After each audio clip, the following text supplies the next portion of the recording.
The phone rang just as I was about to sink into the couch with my favorite book. I glanced at the caller ID. Daniel. Sighing, I answered, "Hey, what's up?"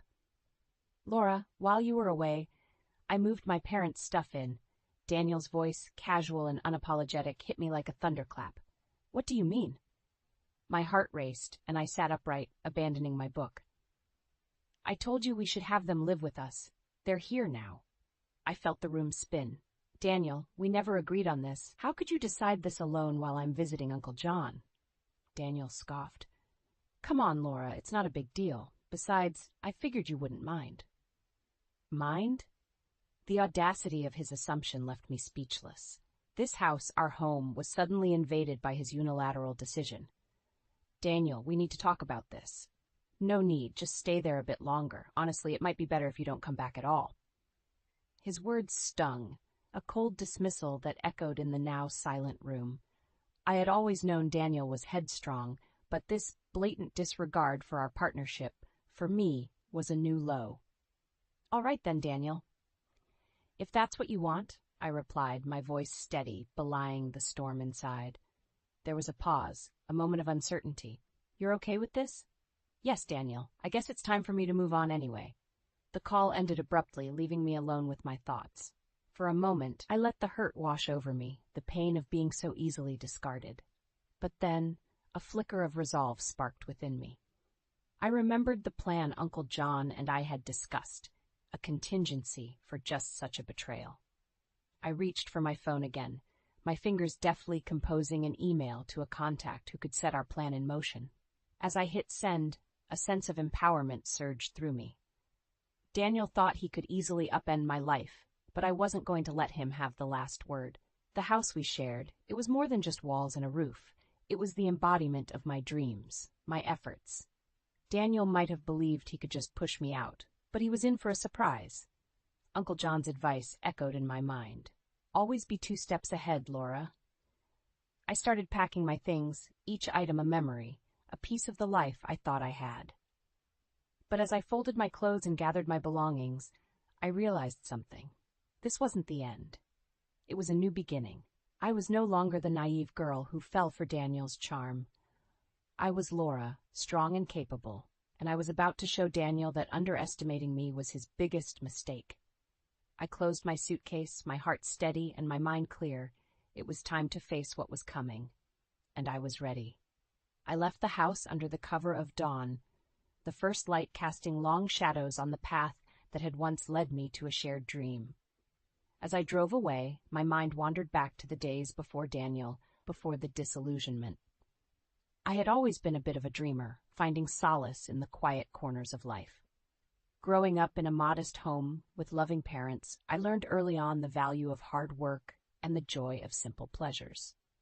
My mother, a talented home cook, had instilled in me a love for nutrition and healthy living. Her sudden passing during my teenage years left a void, one that I filled by immersing myself in studies, eventually leading me to become a dietitian. College was a blur of textbooks and late-night study sessions, but it was at a college reunion that I met Daniel. He was charismatic, the life of the party, and when his eyes met mine, I felt a spark that I had never experienced before. Our whirlwind romance was like something out of a fairy tale, and before I knew it, I was walking down the aisle, promising to spend my life with him. Our early days of marriage were filled with laughter and love. Daniel, with his job in marketing, seemed to be the perfect counterpart to my more grounded nature. But as the years passed, the laughter faded, replaced by a growing sense of unease. Daniel's charm had masked a deeper, more unsettling trait, his obsession with status and wealth. His comments on my salary, once infrequent, became a constant refrain. "You'd think a dietitian would earn more," he'd say, a sneer in his voice. I brushed off these remarks, focusing instead on our son, Alex, who was growing into a thoughtful and intelligent young man. Alex, much like me, found his father's materialistic views troubling. He had ambitions of going to a top university, dreams that I wholeheartedly supported. Daniel, however, seemed more concerned with how Alex's choices would reflect on him rather than on what was best for our son. It was during one of our heated arguments about Alex's future that I realized how far Daniel and I had drifted apart. He needs to aim for a prestigious college, Laura. It's about our family's reputation, Daniel insisted. But it's Alex's future, Daniel. Shouldn't we support what he wants? I countered, frustration evident in my voice. Daniel's dismissive attitude that night was a turning point for me. I knew then that something had to change, and so I found myself confiding in Uncle John, my mother's brother, and a wise confidant. It was he who helped me see the importance of standing up for myself and Alex. Together we devised a plan, a way to ensure that no matter what Daniel did, I would be able to protect my son and myself. As I drove towards Uncle John's house, the rising sun casting a warm glow over the horizon, I felt a renewed sense of purpose. This was not just a retreat. It was a step towards a future where I was no longer a bystander in my own life. It was time for Daniel to see that the quiet, unassuming Laura he thought he knew was gone. In her place was someone stronger, someone who wouldn't back down. Uncle John's home was a sanctuary, a place where I could gather my thoughts and plan my next steps. And over cups of steaming coffee, we sat at his old oak table, plotting. Uncle John, with his years of experience in law and a keen understanding of human nature, was the perfect ally. "You need to think about the long game, Laura," he advised, his eyes serious. "Daniel thinks he's outsmarted you, but we'll turn the tables on him." We discussed various strategies considering legal and financial aspects. Uncle John suggested transferring certain assets to my name and documenting all of Daniel's actions, should the situation escalate to legal proceedings. Throughout our discussions, my phone buzzed incessantly with messages from Daniel, ranging from dismissive to outright hostile. "You're overreacting, Laura. Just come back and we'll forget all this," read one. "You're being childish. Remember, I'm the one with the high-paying job," taunted another. I ignored them all, focusing instead on the plan. It wasn't just about getting back at Daniel.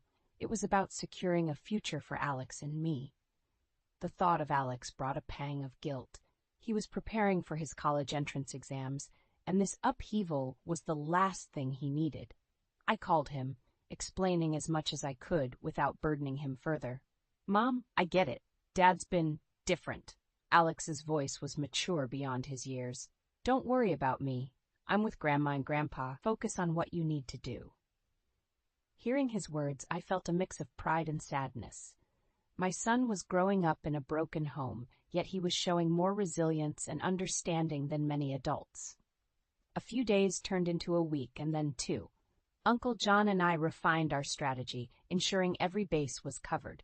We planned for the worst, but hoped for the best. The aim was to confront Daniel with a fait accompli, a situation where he had no choice but to acquiesce to our terms. Meanwhile, I kept up with work remotely, grateful for understanding colleagues and a flexible job. The normalcy of work was a welcome distraction, but every evening, as I sat in Uncle John's study, the reality of my situation sank in. Daniel, once the man I thought I would spend my life with, was now someone I barely recognized. His greed and selfishness had eroded the love I once felt, leaving in its wake a determination to protect what was rightfully mine, my dignity, my son's future, and my peace of mind. As I prepared to return to New York, I felt a sense of clarity.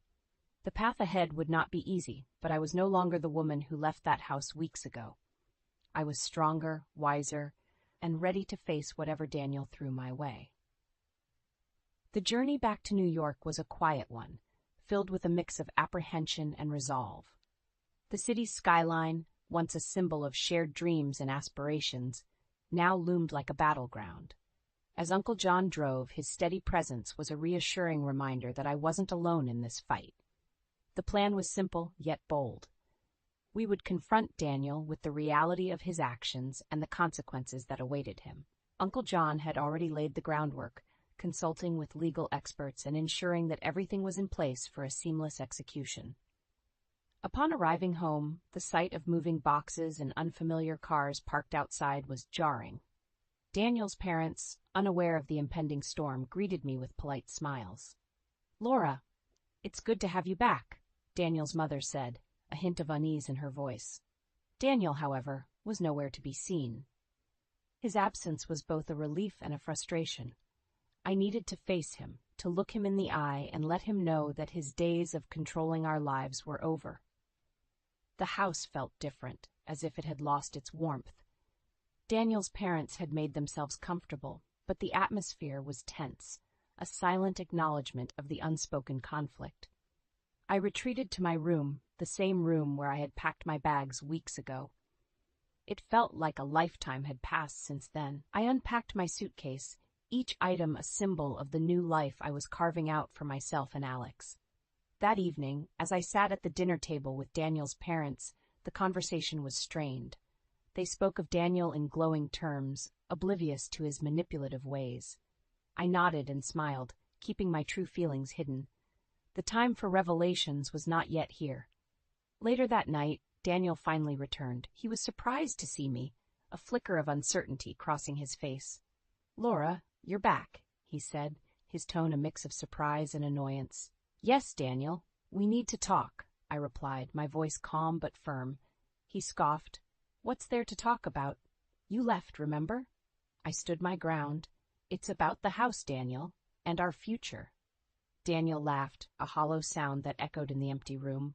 "What about it? You think you can just come back and everything will be as it was?" "No, Daniel, things will never be the same, but you need to understand something. This house, it's not just yours to decide on." His expression changed, a hint of worry creeping in. "What do you mean?" I took a deep breath, ready to lay out the reality he was about to face. "This house, it's in my name too, and I've been talking to a lawyer. We have options, Daniel, and none of them look good for you." For a moment, Daniel was speechless. The confident, controlling man I had known was gone, replaced by someone who realized he was no longer in control. "This is just the beginning, Daniel. You thought you could push me out, make decisions without me.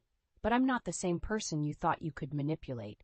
I'm fighting back, for me and for Alex." Daniel's face hardened, the reality of the situation setting in. "You can't do this, Laura. I won't let you." But I was resolute. "It's already done, Daniel. You've made your choices, and now you have to live with them." As I left him standing there, a mix of anger and disbelief on his face, I knew that the hardest part was yet to come. But I was ready to reclaim my life, my dignity, and my son's future. The following days were a whirlwind of activity and tense exchanges. Daniel oscillated between anger, disbelief, and desperate attempts to regain control. But with Uncle John's guidance and my newfound resolve, I navigated each challenge with a clarity I never knew I possessed. Daniel's parents, caught in the middle, were a source of unexpected sympathy.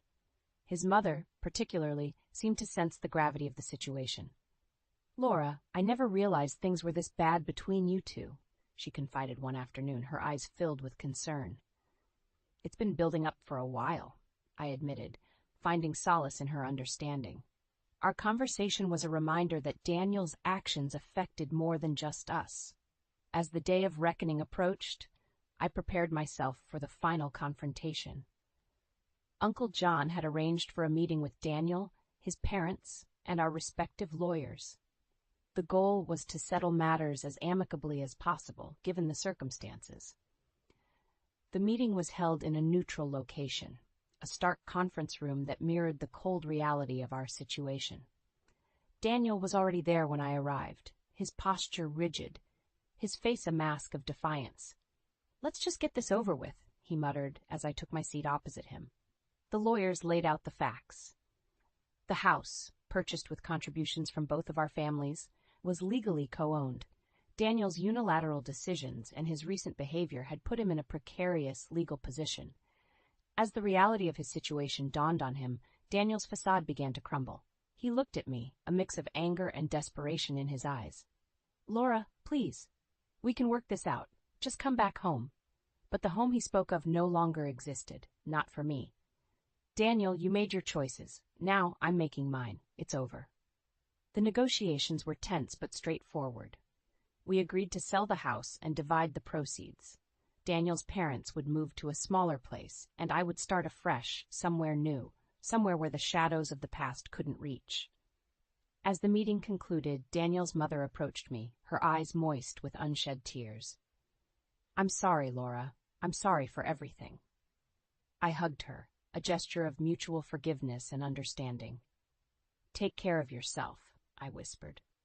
Leaving the conference room, I felt a weight lift off my shoulders. The battle was over, and though the road ahead was uncertain, I was free. Free from Daniel's control, free to build a new life for Alex and myself. The drive back to Uncle John's house was a quiet one.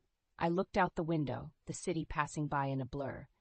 I thought of Alex, of the bright future he had ahead of him, and of the new chapter I was about to begin. Uncle John broke the silence.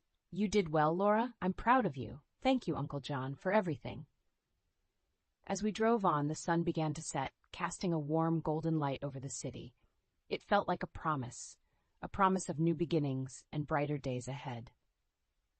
Months had passed since the day I walked away from that conference room, away from a life that was no longer mine. With each passing day, the sense of liberation and self-discovery grew stronger. I was rebuilding my life, piece by piece, on my own terms. The house sold quicker than we had anticipated. With my share of the proceeds, I bought a quaint apartment in a quiet neighborhood, a place where Alex and I could start anew. The walls were adorned with memories, both old and new, each telling the story of our journey. Alex had excelled in his exams, earning a place at his desired university. His resilience and determination were a source of immense pride. We often talked about his future, his dreams, and I saw in his eyes the same hope and ambition that had driven me through my darkest days. I found solace in my work, diving into community nutrition programs and workshops. My experiences had ignited a passion for helping others, for sharing the lessons I had learned about self-care and resilience. Occasionally, I heard news about Daniel through mutual acquaintances. He had moved into a smaller place. His lifestyle drastically changed. There was no joy in hearing of his struggles, only a quiet acknowledgement that the choices we make shape our lives.